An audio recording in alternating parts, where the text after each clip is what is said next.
Our Nabi sallallahu alayhi wa alihi wasallam would give Qurbani twice, one for himself and one on behalf of his ummah, on behalf of those individuals from amongst his ummah who could not afford to do Qurbani. Our blessed Nabi Muhammad sallallahu alayhi wa alihi wasallam would always remember the poor and needy. We give Qurbani as a remembrance of Sayyidi Ibrahim alayhi salam, to reflect upon the story of Ibrahim alayhi salam and his willingness to sacrifice his son for Allah subhanahu wa ta'ala, to remember his certainty in Allah, his yaqeen in Allah, and also his firm, stern faith, his tawakkul in Allah subhanahu wa ta'ala. In accordance to the Hanafi school of thought,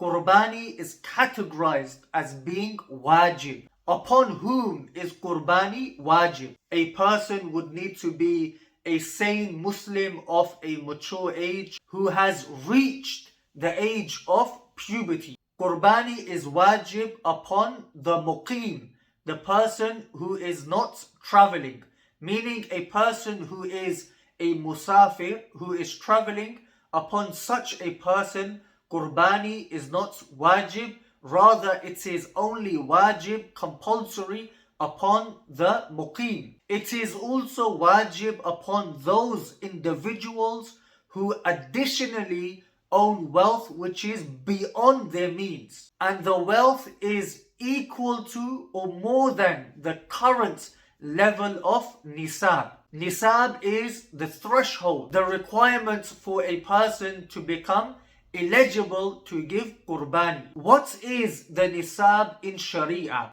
Using silver, the nisab will be equivalent to 612.36 grams of silver, which in monetary value would equal to 423 pounds and 85 pence. Using the value of gold, the nisab would be 87.48 grams of gold, which in monetary value would be 5,203 pounds and 37 pence. If a person has this much, has for example this much silver or this much gold, depending on which nisab a person chooses to use, that person would need to give Qurbani. Let's say someone has the nisab equivalent to the value of silver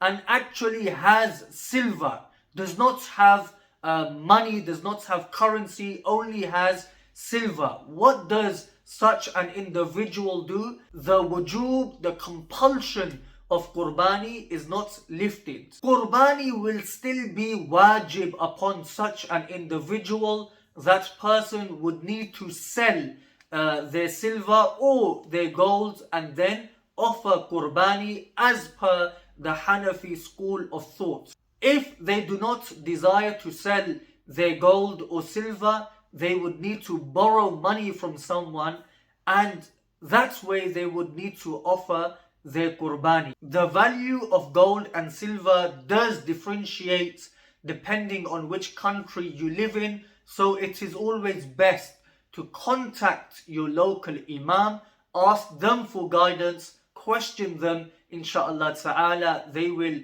relay the knowledge that you require. As always, my respected brothers and sisters, I humbly request that you like and share the content of this channel. If you have not yet done so, subscribe to this channel. Stay blessed. Assalamu alaikum wa rahmatullahi wa barakatuh.